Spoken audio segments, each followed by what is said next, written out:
So tell me what it means to you to be at this event today. Hi, what it means to be at this event today is we're celebrating recovery once a year in Salem, Oregon, and around the world across the bridge. It's called Hands Across the Bridge.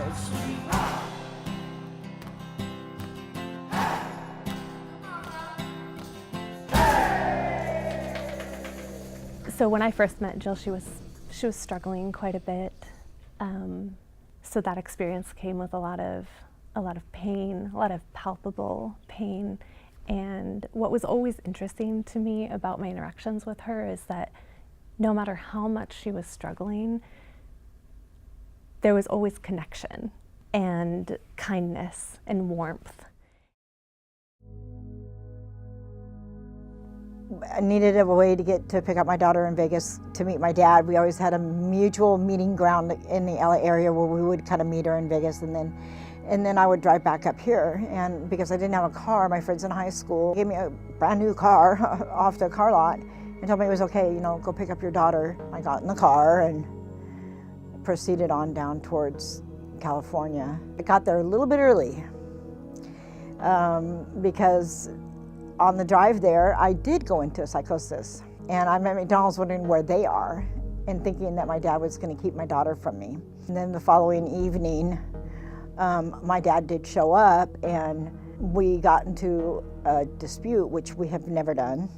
And he didn't want to give my daughter to me, and I couldn't understand that. And let her come into the car and take her home. I grabbed her. While I'm grabbing her out of the car, and he's trying to stop me and told me that he was going to call the police. And I said, okay, call the police. I'm taking my daughter home. I don't understand your problem. And he was telling me, Jill, you shouldn't be driving. Something's wrong. You're not acting right. He was trying to explain to me. And I wasn't understanding what he was saying. I'm fine. I don't know, what are you talking about? I'm not okay. And put her in my car and took off without even putting seatbelts on.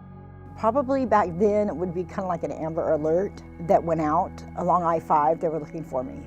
My daughter went to my mom and dad's in Vegas, and my dad died suddenly of cancer, and my mother couldn't take care of her, so she went to a foster care. I went to Biscaloo, an institution for mentally ill people in California. I hated it. And they would put a bite in your mouth, and then they put pads here and they give you so many shocks for like a 3-second period. It's real quick. And it sends you into a seizure. And the seizure is just supposedly to reset your brain thought patterns. And this is what they believe to be done. Then the other treatment that they do is they tell you things verbally that shock you.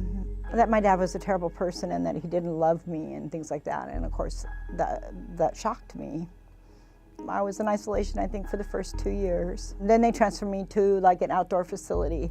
And when I first got outside, my eyes couldn't handle the sunlight because I hadn't seen sunlight in so long that I had to wear sunglasses for years. And my eyes are still sensitive to sunlight since then. So if you're good, you get a step level up, and if you do even better, you get another step level up, and then you get privileges. In other words, you get to go to the cafeteria to eat. You get to go to group sessions instead of one-on-one sessions. I worked my way up so that I could get out.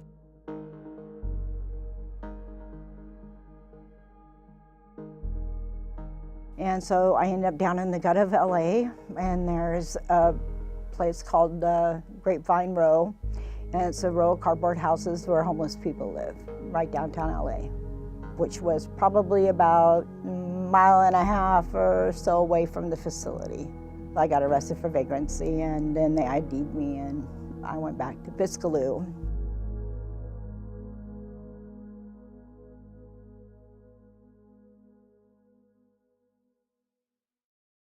I supervised her a couple times. She had a lot of issues pertaining both to mental health and substance abuse issues. She was revoked after about 6 months and did some time locally. My case manager suggested that I get a therapy animal, that it would help my depression because I was majorly depressed about not seeing my children and being with my family. So I got Tyler. Well, Tyler was the hit of the neighborhood.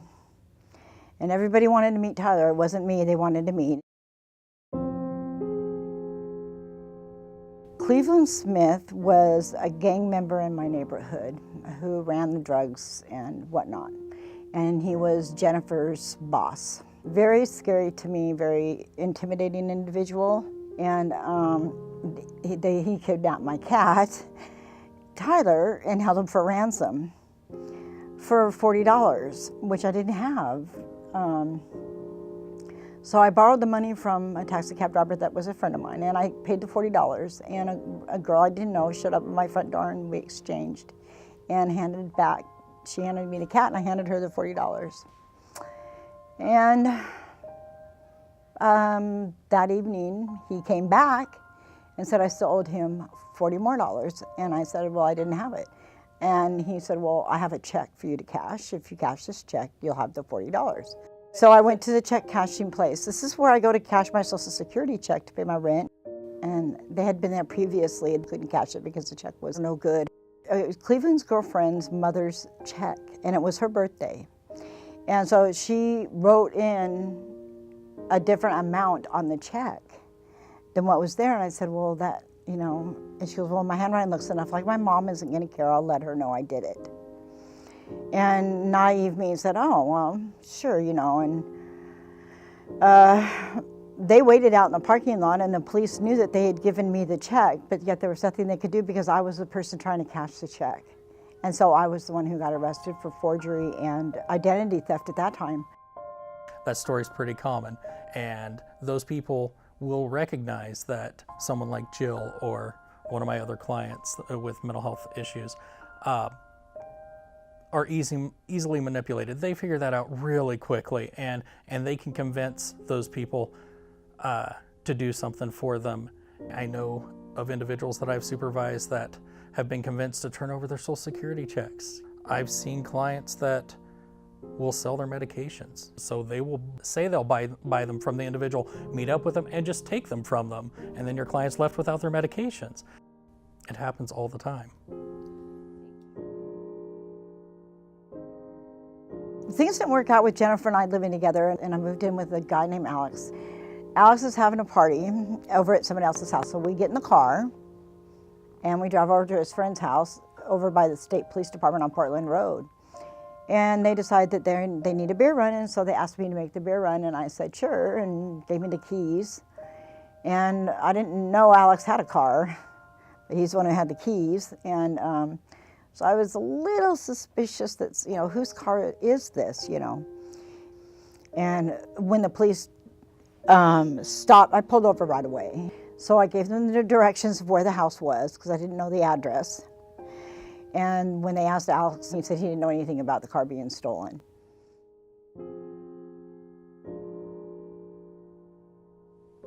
I was in a 2-bedroom apartment. I slept in one bedroom, and the other bedroom was like my TV room, my back bedroom.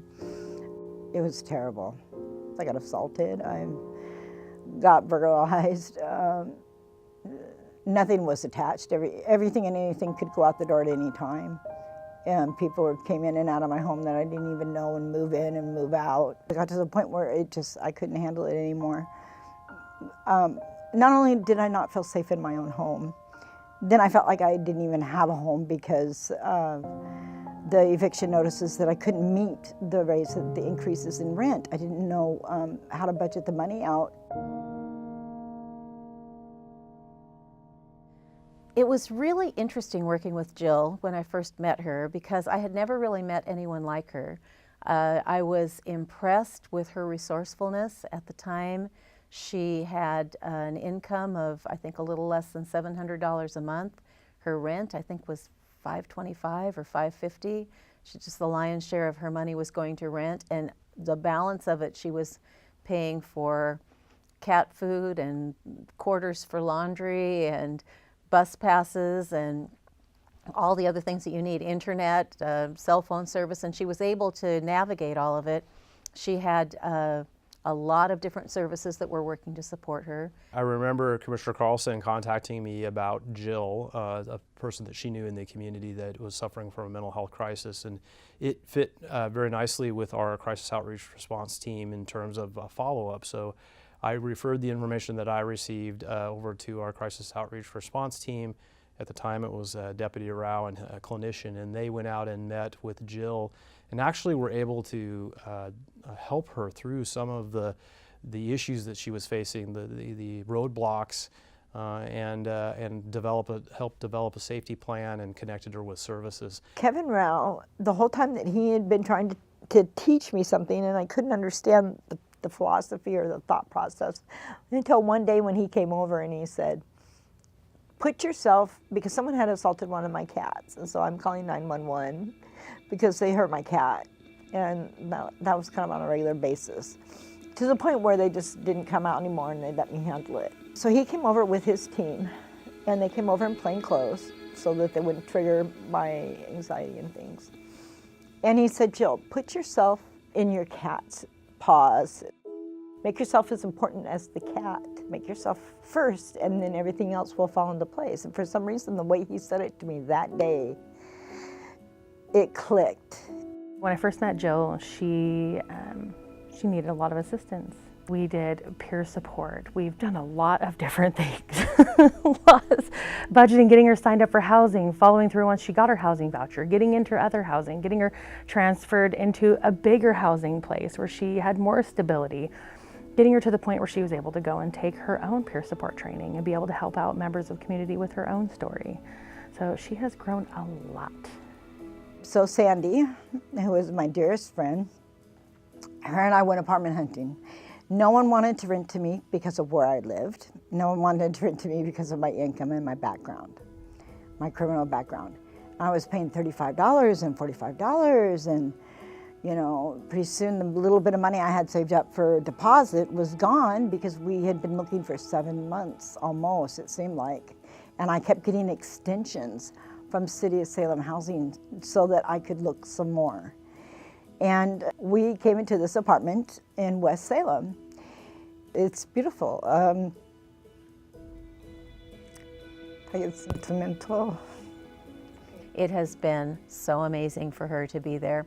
It has stabilized her. It's such a pleasant environment. There are families that live there. She's struck up relationships with people that are her neighbors. She has a little garden that she is able to, her serenity garden, she calls it, that she's developed. So her apartment is really a place that's pleasant and inviting for her to be. It's my home. It's home. It looks like home. It feels like home. And I have a lot of people to be thankful for getting there and for being there and being able to stay there and make it a home. We want to get people to where they can become more self-sufficient. So where she's able to handle her own housing, do her housing recertification on her own. She doesn't need to come into me to help her organize her documents or fill out paperwork for her. And so I would start seeing her less as she became more reliant upon herself and less reliant upon me. I went over to visit her one day, and she was telling me that she had been interested in working for the Marion County Health Department as a peer support worker, and that the employees there had been encouraging her to sign up. She had that lived experience that we talked about and would be able to help other people and be able to give back. Well, in order for her to be able to be employed by Marion County, she had to pass a background check. And the way the administrative rules work, that background check had to be done by the Oregon Department of Human Services. She was supposed to describe what her various crimes were. I think she wasn't aware of some of them because they went all the way back to California, and she only wrote about the Oregon ones. The original one from California was about cruelty to a child. So she didn't respond to that one. So her background check, because of the nature of that crime, and also because she wasn't 100% truthful, quote unquote, on the background check explanation, she was denied employment. So I went over to visit her, and she said that she had been denied. And so I said, so what are we going to do about that? And she said, well, I've talked to people, and there's no point. I can never be approved. I can never work. I will never be able to pass a background check. And so I said, well, we'll see about that. There is a statement here that says I have a right to appeal it. Well, that's just what we're going to do, Jill. We're going to appeal this because this is something that I really want to do, Janet. This is something that I have something to contribute to, and I could learn and grow. I would get something the same out of it. She told me her story for each one of the crimes, and then I helped type up the story so that she would have a full explanation of it. And what it taught me in hearing those stories and seeing the pieces of paper with the crime, I will never trust a background check on its face again. I can't imagine how any employer or anyone that's working with someone knows what someone's life story is by looking at those words on paper, because when you hear the real story and you see how it matches up, it's so completely different from I think the pictures that I had in my mind of what it might entail. A lot of people have been arrested multiple times for the same type of crime, partly because they have a substance abuse issue that they haven't had addressed or a mental health issue that they haven't had addressed, and so they keep going through the system. I would just encourage people to talk to the individual and find out what that story is.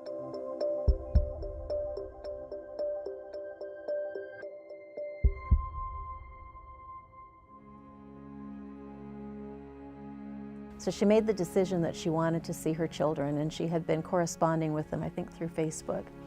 And it was over, I believe, the 4th of July weekend. And she needed a ride to go over to the apartment and to meet the daughters. And her younger daughter actually lives in Southern California. Her older daughter lives here in the Salem area. So I took her over there, and we went in, and she met them in the apartment. And her little grandchildren that she had never met, had a chance to reconnect with them. And now she has them over to her apartment. She goes to visit them at Christmas time. I remember she was so excited because she was putting gifts together for these grandchildren. So it was just a really wonderful opportunity for her to reconnect with family, the family that she really was never allowed to finally raise. About a year ago, I was in a role where I would take some scholarship recipients to the Alternatives Conference in San Diego. And Jill was one of the people who was chosen for that scholarship. Her daughter is going to school down there. And so we got to meet her daughter and her daughter's friend for dinner. And it was so lovely to see them together. Just so much love and care and adoration. It was really beautiful. And I think that really speaks to all the work that Jill's done all of these years. When I started out and met Jill, I thought of her as someone that needed my help, that I was someone that had resources to bear and that I could come in and help organize her life and maybe get her from a place where she was to a place where she is better. And I think I was able to do that in a way, but what happened was she became my friend, and in a whole different way, I realized that I wasn't the one that was giving to her. She was the one that had given so much to me, that I was the one that really was the beneficiary of this relationship. And it's been such a pleasure and a blessing to have Jill in my life. To whom it may concern, I would like to recommend Jill E. Shire as a candidate for a position with your organization. This recommendation is a very personal one, and one that should not be taken lightly. Jill E. Shire is my mother. I am the child, now 33 years old, that she was convicted of child neglect against. My childhood with her was very difficult and traumatic at times. In fact, there was an 11-year period in our lives where I would not speak to her at all. Due to my decision to exclude her from my life, she was not able to witness the birth of her 3 grandchildren and did not meet them until July 2014. Since our reunification, my mother has been consistent in her involvement in our lives, and I'm so grateful that she is in such a great place in her life. My mother is one of the most loving, loyal, and dedicated people you will ever meet. What I hope you will consider is that my mother's actions were a result of an entire lifetime of untreated mental illness. Her mental illness made her very vulnerable to people who took advantage of her. It took a long time for me to realize that it was her mental illness, not my mother, which did those things to me as a child. When I very cautiously reunited with my mother, I was quite surprised by how stable she had become through her hard work and dedication to take care of her mental health. She has an amazing support system and has consistently shown that she can manage her own mental health. Sincerely, Jill's oldest daughter.